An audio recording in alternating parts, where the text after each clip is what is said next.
প্রকৃতি ও জীবন অনুষ্ঠানে আপনাদের সবাইকে স্বাগতম। বাংলাদেশের জীববৈচিত্র্য, প্রকৃতি ও পরিবেশের নানা বিষয় নিয়ে আমাদের এই অনুষ্ঠান প্রকৃতি ও জীবন। আমাদের জীবন আর প্রকৃতি একে অপরের সাথে গভীরভাবে জড়িত।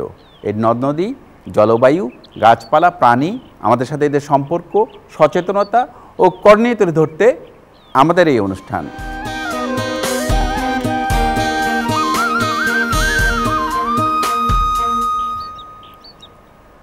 শীতের জড়তা কাটিয়ে বাংলায় আসে বসন্তকাল।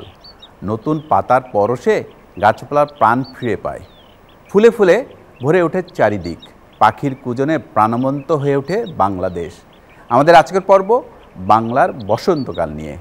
এ বিষয়ে আলোচনা করব কবি আসাদ চৌধুরীর সাথে। তবে তার আগে চলুন দেখে আসি প্রকৃতি ও জীবন দলের বাংলার বসন্তকাল নিয়ে কিছু তথ্য ও চিত্র।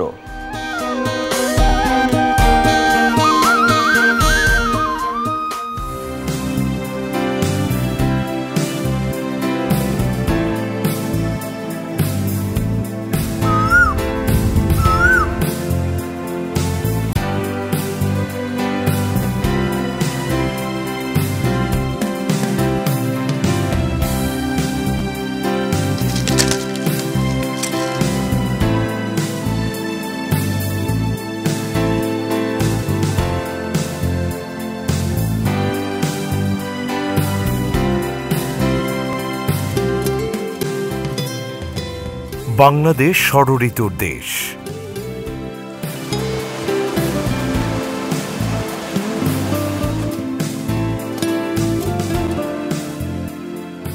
শীতের আড়ষ্টতা ভেঙে নির্জীব, নিষ্প্রাণ ও জীর্ণ প্রকৃতিকে নতুন করে সজীবতায় ভরিয়ে তুলতে আগমন ঘটে বসন্তকালের।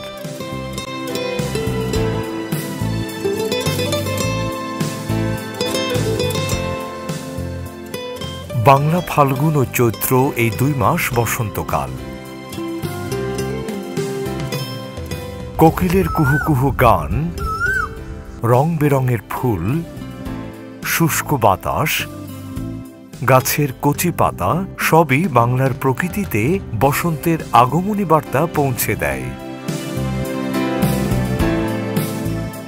বাংলাদেশের প্রকৃতি অনুভব করে প্রাণের স্পন্দন। তাই ষড়ঋতুর বাংলাদেশে বসন্ত বিরাজ করে সব ঋতুর রাজা হয়ে।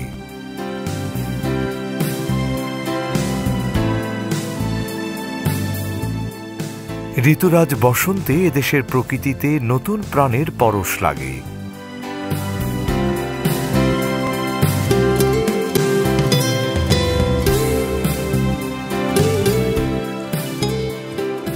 আকাশে ভেসে বেড়ানো হালকা মেঘ, এলোমেলো বাতাস বসন্তের সঙ্গী।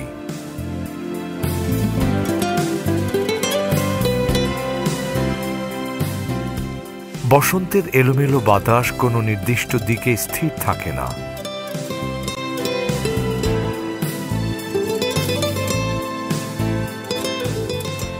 এ ঋতুতে প্রকৃতি চমৎকার রূপ ধারণ করে।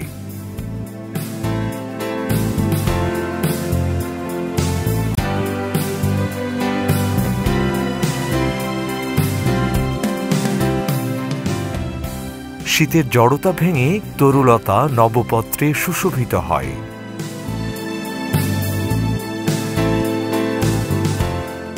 গাছে গাছে ফোটে রং বেরঙের ফুল, পলাশ, শিমুল, মান্দার। কৃষ্ণচূড়ার রক্তিম পরশে বাংলা নববধূর সাজে সেজে ওঠে। বাংলাদেশের প্রায় সর্বত্রই এসব গাছ দেখা যায়।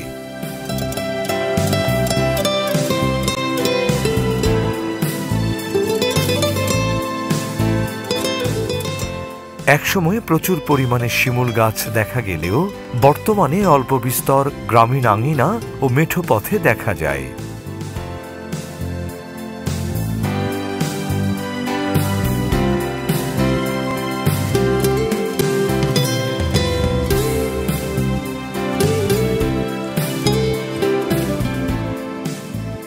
শিমুল বেশ উঁচু গাছ। শীতের শুষ্কতায় যখন শিমুল গাছ বিবর্ণ হয়ে পড়ে তখন বসন্তকাল সেই বিবর্ণতা দূর করে দেয়। আমাদের এই বসন্তকালে চারিদিকে বাংলাদেশে দেখা যায় এই শিমুল আর পলাশ, বসন্তের আগমনী বার্তা। আসলে এই ফুলটি রং এতই সুন্দর যে আমাদের মনে রং ধরিয়ে দেয়। এই ফুলের ভেতরের অংশটুকু মধু দিয়ে ভর্তি থাকে এবং এই মধুটি কিন্তু পাখিরা খায় এবং পোকামাকড়ও খায় এবং এই মধু খেয়েই কিন্তু জীবন ধারণ করছে আমাদের নেচারে যে পাখিগুলো আছে এবং যে কীটপতঙ্গগুলো আছে তারা কিন্তু এর থেকে মধু খাচ্ছে। এই শিমুল এবং পলাশ এই গাছগুলো কিন্তু আজকাল ধীরে ধীরে কমে যাচ্ছে এবং যার মূল কারণ হচ্ছে আমাদের অসচেতনতা এবং সেখান থেকেই আমাদের মূল কথা হচ্ছে যে এ ধরনের একটি ফুল গাছ যা আমাদের চিত্ত বিনোদন বলি অথবা সৌন্দর্য বলি অথবা পাখির খাদ্য বলি, সব কিছু মিলিয়ে এই বসন্তের রঙিন এই ফুলগুলো আমাদের জন্য কিন্তু একটা বিরাট অবদান রাখছে। তো আমরা এই গাছটি যাতে হারিয়ে না যায় সে ব্যাপারে আমাদের সচেতন হতে হবে এবং আমরা যাতে এই গাছটিকে টিকিয়ে রাখতে পারি সেজন্য আমাদের সবারই চেষ্টা থাকতে হবে। সারা গাছ রক্তিম ফুলে ছেয়ে যায়। রৌদ্রোজ্জ্বল দুপুরে ফুলের উজ্জ্বলতায় চারপাশ মোহনীয় হয়ে ওঠে।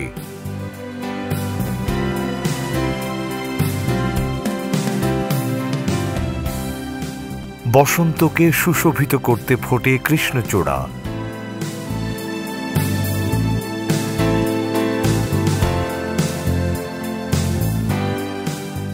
বসন্তের রক্তিমতা আরো বাড়িয়ে তোলে পলাশ। উজ্জ্বল রঙের পরশ বুলাতেই যেন পলাশের আগমন। পাতাঝরা পলাশ গাছে থোকায় থোকায় ফুল ফোটে।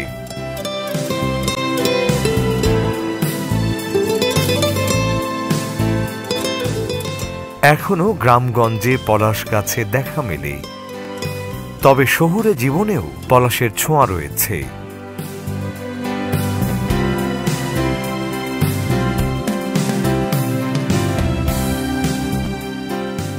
এসব উদ্ভিদ ও উদ্ভিদের ফুলের সাথে রয়েছে পাখির সখ্যতা।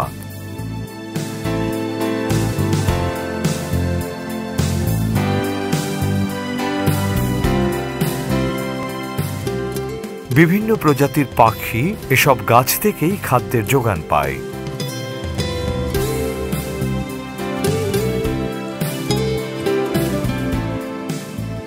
কোনো কোনো পাখি কীটপতঙ্গ খায়, আবার কোনো কোনো পাখি ফুলের মধু পান করে।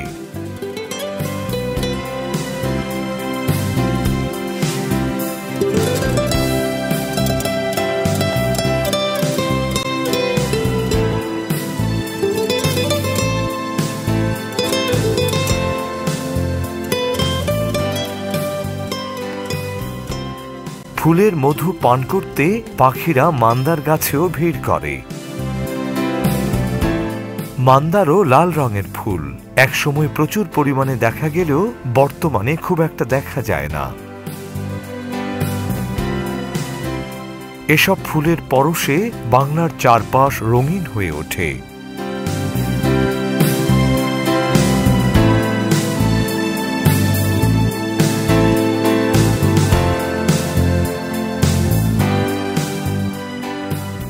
এছাড়াও গাঁদা, রঙন, অশোক, পারুল, নীলমণিলতা, নাগেশ্বর, অপরাজিতা ইত্যাদি রং বেরঙের এসব ফুল বাড়ির আঙিনা ও বাগানের সৌন্দর্য বৃদ্ধি করে।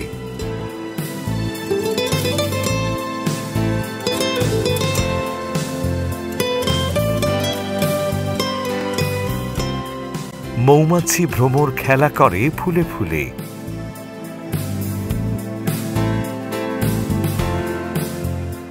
ফুলে ফুলে উড়ে বেড়ায় বর্ণিল সব প্রজাপতিও।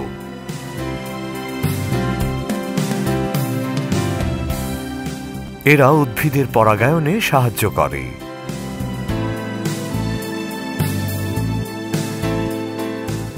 বসন্তে নীলের অভাব ঘোচাতেই যেন নীল মণিলতা অপরাজিতার আগমন ঘটে।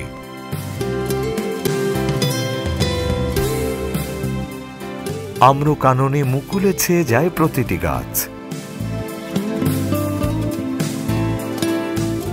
কাঁঠাল গাছে ফল আসতে শুরু করে এই ঋতুতেই। বিভিন্ন গাছের আড়াল থেকে কোকিল কুহু কুহু সুরে চারপাশ মুখরিত করে তোলে। নির্জন দুপুরে বউ কথা কও পাখি আপন সুরে ডাকতে থাকে।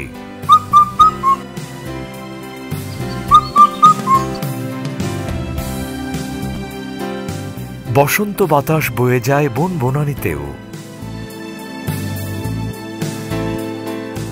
গভীর বনে শুকনো পাতার মর্মর শব্দ ধ্বনিত হয়।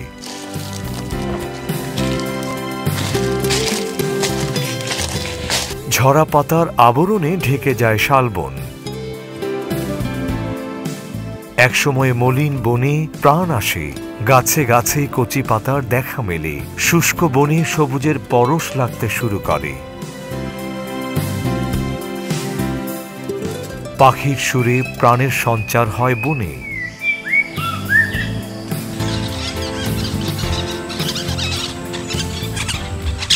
বসন্তের এই নান্দনিক সৌন্দর্যকে স্বাগত জানাতে সারা দেশে উৎসব শুরু হয়।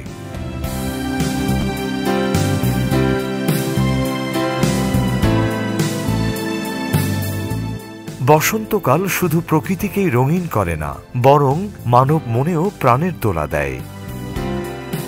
বর্ণিল অনুষ্ঠানের মধ্য দিয়ে বাঙালিরা নানা রঙে নানা ঢঙে বসন্তকাল উদযাপন করে। এজন্য বসন্ত মিশে আছে আমাদের সাংস্কৃতিক ঐতিহ্যে। তবে বিভিন্ন কারণে বসন্তকাল তার সৌন্দর্য হারিয়ে ফেলছে।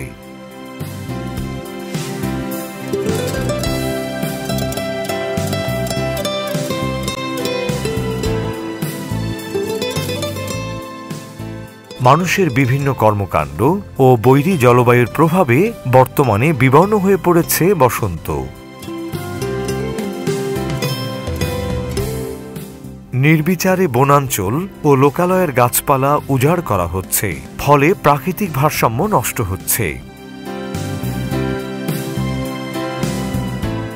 এভাবে চলতে থাকলে বিভিন্ন ধরনের গাছপালা প্রকৃতি থেকে হারিয়ে যাবে, মুছে যাবে বসন্তের চিরচেনা রূপ।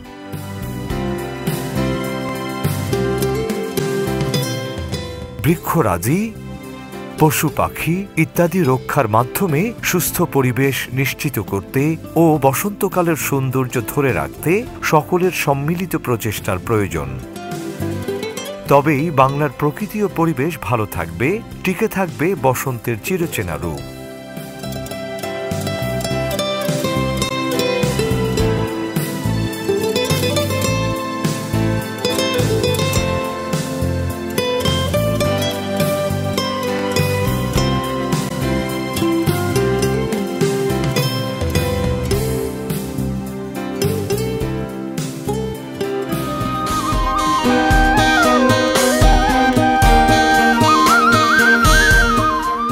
দর্শক মণ্ডলী, আমরা তখন দেখলাম বাংলার বসন্তকাল নিয়ে বিস্তারিত প্রতিবেদন। এবার কথা বলবো আমাদের আজকের অতিথি কবি আসাদ চৌধুরীর সাথে। আসাদ ভাই কেমন আছেন? ধন্যবাদ, আলহামদুলিল্লাহ। আসাদ ভাই বহু বছর ধরে লিখছেন, খুব সুন্দর আমাদের একটি কাল, সেটা হলো বসন্তকাল। কেন ঋতুরাজ বলা হয় এই বসন্তকালকে? এটা মানতেই হবে যে বসন্ত অর্থাৎ ফাল্গুন চৈত্র, ঋতুপতি রাজ বসন্ত আলাউল বলছেন তার কবিতায়, মানে ঋতুর স্বামী না, এদের যারা রাজা তাদের রাজা বসন্ত। তার কারণটা হচ্ছে যে তখন উত্তাপ সুন্দর থাকে, সূর্যের তেজ কম থাকে তুলনামূলকভাবে, এবং নদী নাব্য ছিল, মানুষের যোগাযোগ ব্যবস্থা এই সময় ভালো, রাস্তায় কাদা নেই, হাঁটতে চলতে সুবিধা। বসন্তকে এই জন্যই বলে যে বিজ্ঞান প্রযুক্তির সমর্থন ছাড়া প্রকৃতির নিজস্ব যে তাপ, উষ্ণতা বা মলয় বাতাসের যে মাধুর্য, এর মধ্যে আবার গন্ধ খুঁজে পান, ফুলের গন্ধ কবিরা খুঁজে পেয়েছেন, মধ্যযুগের কবিরা পেয়েছেন, আমাদের শাবনুল করিমও পেয়েছেন। শাবনুল করিম যেহেতু দিরাইতে ছিলেন, গ্রামের ছিলেন, কাজে বসন্ত তিনি উপভোগ করতে পেরেছেন, কিন্তু নগরবাসীর পক্ষে বসন্ত উদযাপন ওই সাংস্কৃতিক অনুষ্ঠান ছাড়া আমার মনে হয় খুব একটা নেই। সুতরাং ঋতুরাজ যেভাবে ছিল আগে সেভাবে সেই অবস্থা নাই নাই, এখন। আমরাই নষ্ট করেছি কিছুটা, আর আমরা উপভোগ করতেও শিখিনি। প্রকৃতিকে তো উপভোগ করতে হবে, আমরা ওটা শিখিনি, খুব দুর্ভাগ্য এটা। আচ্ছা, আমাদের এই বসন্তকালে উদ্ভিদ আর প্রাণীর মধ্যে কি ধরনের পরিবর্তন দেখা যায়? উদ্ভিদের মধ্যে আমি বলতে পারি যে অনেক ফুল আসে, অনেক বেশি বেশি ফুল, যে কারণে ওই এটাকে মধুমাস বলা হয়ে থাকে একদিক থেকে। আমি তো অবাক হয়ে যাই, আলাওলের পদ্মাবতী কাব্যে এটাকে আলাদা দেবতা হিসাবে দেখছে বসন্তকালকে। এই যে প্রকৃতিকে এতটা সম্মান করা, মহাকবি আলাওল এটা দেখিয়ে গেছেন। আমি আলাওলের একটুখানি লাইন পড়ে শোনাই। স্বর্ণময় হয় নানা রত্ন বিভূষিত, পদ্মাবতী শিরোপরে চারু বিরাজিত, করন্ত বসন্ত পূজা হইয়া পুলকিত, হাসি খেলি সকলে ঝুমুক্কায় গীত। এখন হাসি ঠাসি হয় ঠিকই, সেটা সাংস্কৃতিক অনুষ্ঠানে, আচ্ছা, কিন্তু আমার মনে হয় না এর বাইরে আমাদের ভেতরে নিজেদের কোনো চঞ্চলতা আছে। আপনার কি মনে হয় যে আমাদের বাংলা সাহিত্যে বসন্তকালকে যেভাবে তুলে ধরা হয়েছে, এটা সাহিত্যে সেইভাবেই কি উঠে এসেছে? রবীন্দ্রনাথ নজরুল পর্যন্ত আমরা বাংলা কবিতা বা সাহিত্য বা গান যেভাবে দেখি, তারপরে দেখতে গেলে আমাদের একটু অন্য চিন্তা আসতে হবে। তখন ইলেকট্রিসিটি এসে গেছে, তখন রেডিও এসে গেছে, গ্রামোফোন ইত্যাদি এসে গেছে।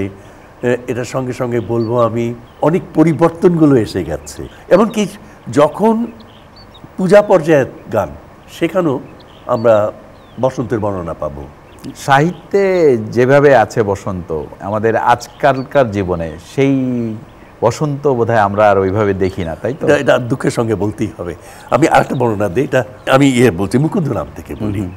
আইল বসন্ত ঋতু প্রচণ্ড তপন, অশোক কিংসুক ফোটে বাসন্তী কাঞ্চন, কেতকী ধাতকী ফুটে চম্পক কানন, কুসুম পরাগে শ্বেত হইল লিখন। অসাধারণ না? আপনার কবিতাটা একটু শোনান। আমার কবিতা বলার আগে আমি একটু শামসুর রহমানের কবিতা স্মরণ করব।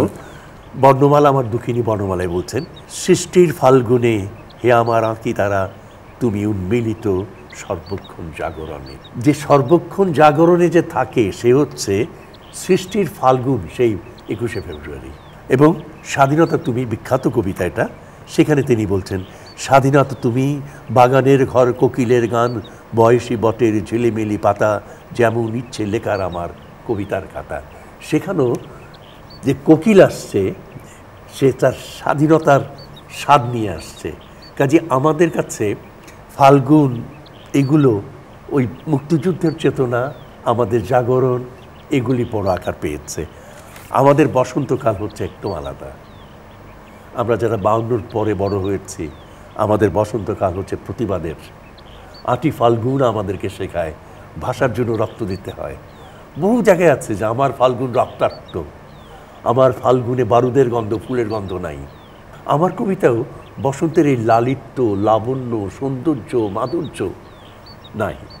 বসন্ত আমার কাছে ভালো লাগে একটা কারণে, মেয়েরা খুব সুন্দর করে সাজুগুজু করে বেরোয় রাস্তায়, মাথায় ফুল থাকে, চুলের এই পাশে ফুল, এই পাশে ফুল, গলায় ফুল, কানে ফুল, সত্যি খুব। ও আজকাল আবার মুকুটও পরে, ফুলের মুকুট। হ্যাঁ।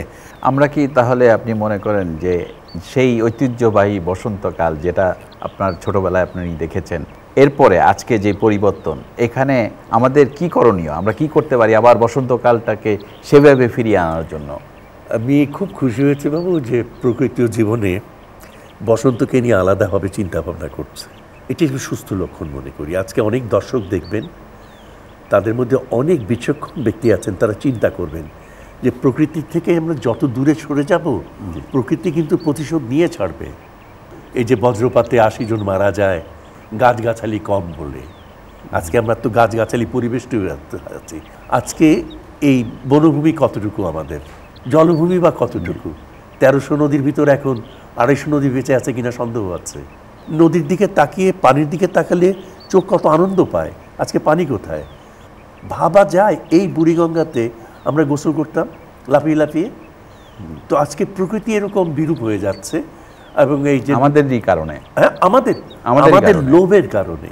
এই সচেতনতাটা না বাড়লে আর হবে না। এবং সচেতনতা বাড়লে একটা, রবীন্দ্রনাথ একটা সাংঘাতিক কথা বলেছেন যে পুরাতনের মধ্যে চিরনবীনতার অক্ষয় বীজ থাকে, যে আমাদের সম্পত্তি তো ওখান থেকে আমরা বেসছি, এখান থেকে আমাদের নিজের জায়গা করতে হবে। এই জায়গাগুলো আমার।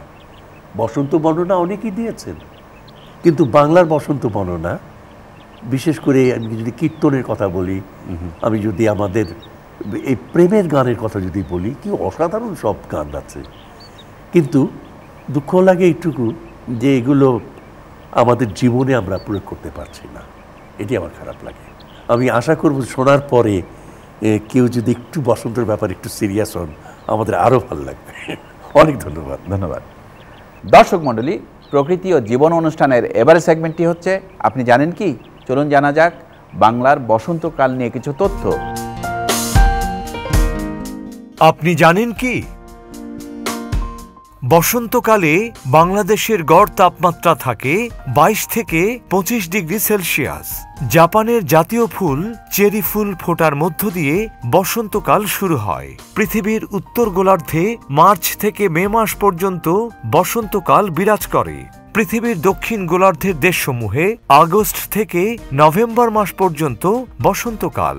বসন্তকাল বিভিন্ন প্রজাতির পাখির প্রজননকাল। এ সময় পুরুষ পাখি সঙ্গীকে আকৃষ্ট করতে উচ্চস্বরে ডাকতে থাকে। আমাদের এবারের সেগমেন্টটি হচ্ছে কুইজ। গত পর্বের কুইজটি ছিল সাঙ্গু ও মাতামুহুরি বনভূমি কোন জেলায় অবস্থিত। সঠিক উত্তরটি হলো এ, বান্দরবান। অনেকেই সঠিক উত্তর দিতে পেরেছেন, তবে লটারির মাধ্যমে নির্বাচিত সঠিক উত্তরদাতা হচ্ছেন সুফলা চাকমা, গৃহিণী, মুরাদপুর, পাঁচলাইশ, চট্টগ্রাম। অভিনন্দন আপনাকে। আই এক্সপ্রেসের মাধ্যমে আপনার ঠিকানায় পৌঁছে যাবে আকর্ষণীয় পুরস্কার।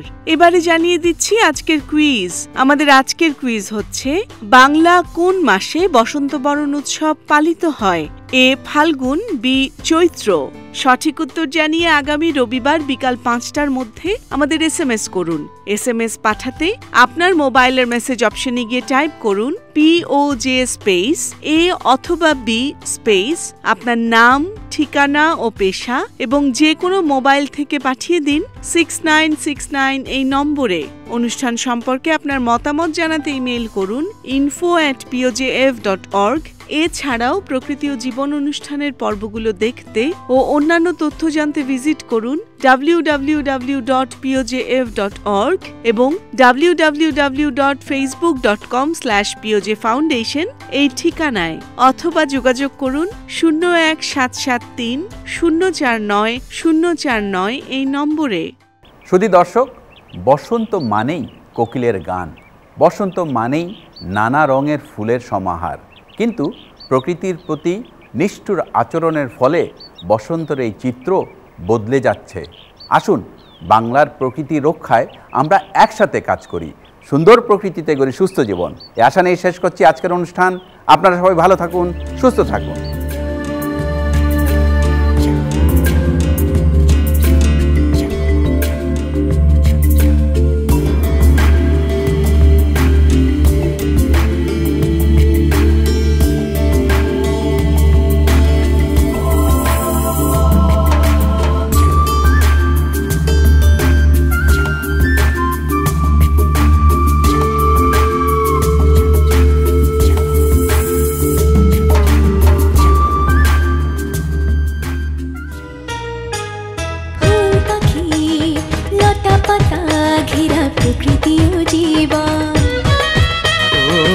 সুন্দর পৃথিবী, মায়াময় প্রকৃতি, বাসবো ভালো সারাক্ষণ। চাই চাই চাই সুন্দর পৃথিবী, চাই চাই চাই চাই সুস্থ পরিবেশ, চাই ফুল পাখি লতা পাতা ঘেরা প্রকৃতি ও জীবন। ও সুন্দর পৃথিবী, মায়াময় প্রকৃতি, বাসবো ভালো সারাক্ষণ। এসো হাতে হাত ধরে শপথ করে সুন্দর সুস্থ পরিবেশ গড়ে। সুন্দর সুস্থ পরিবেশ গড়ি, সুন্দর সুস্থ পরিবেশ গড়ি।